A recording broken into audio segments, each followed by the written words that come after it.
It was innovative, it was disrupting, and when I didn't know how we were going to build Kijiji because we didn't have any budget at the time, and so I went to the newspapers and I said, hey guys, how about we do a partnership? And they basically either laughed at me or pushed me out of the room and basically said, you know what, you're never going to be successful. Nobody will ever move from using newspaper classifieds.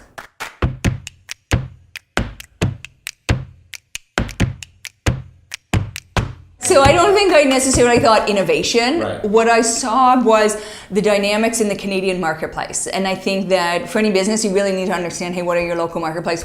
What are you dealing with? And then how can I build the right solution given those dynamics? And in Canada, what we saw is, hey, you know, huge percentage of people were spending time online and spending a lot of time online.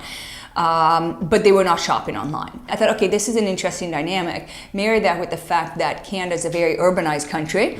80% of the population lives in urban centers. So you marry all those factors together and you think, hey, geez, I think given that environment, a classifieds model would work very well. Right. So there's this whole notion of failure. Once you fail, it's game over. What's your kind of take on failures? We failed on a lot of things. In fact, we probably failed on more things than we did succeed when we were building Kijiji. But what we did was we stopped doing the things that failed and we just doubled down on the things that were successful. People look at the media and they see Instagram or Snapchat or all these companies that came out of nowhere and instantly became worth, you know, billions of dollars. And all we see is the success of them.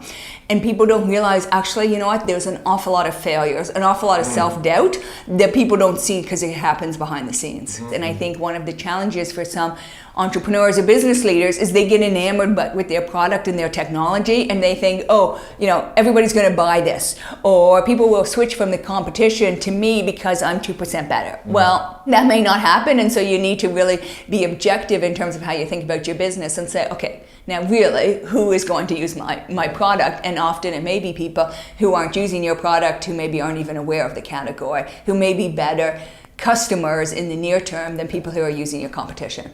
What is the kind of landscape of the tech industry in general kind of looking like in Canada versus anywhere else in the world for that matter? So I think the tech landscape in Canada is fantastic. I think that we've never had a better environment in Canada to build a tech company, and so I'm super excited about that. I think a few years ago, people who were entrepreneurs used to think, oh, I'll sell my company for $10 million and then I'll retire and I'll buy a cottage in Muskoka and I'm set. And now the aspirations have changed where the entrepreneurs are predominantly saying, hey, I want to build a great company. I want to create something that's going to change people's lives. And so they're reaching higher.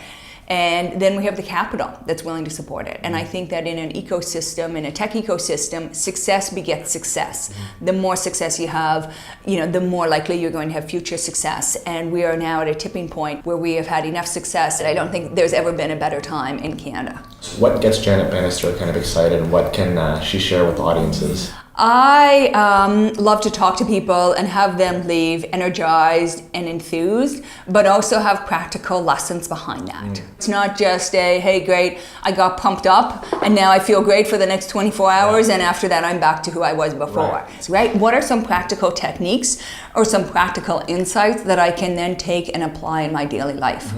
Okay, well, look, Janet, it was amazing speaking with you, and we're excited about what's to come out of Canada and the US, especially some of the projects that you guys are working on.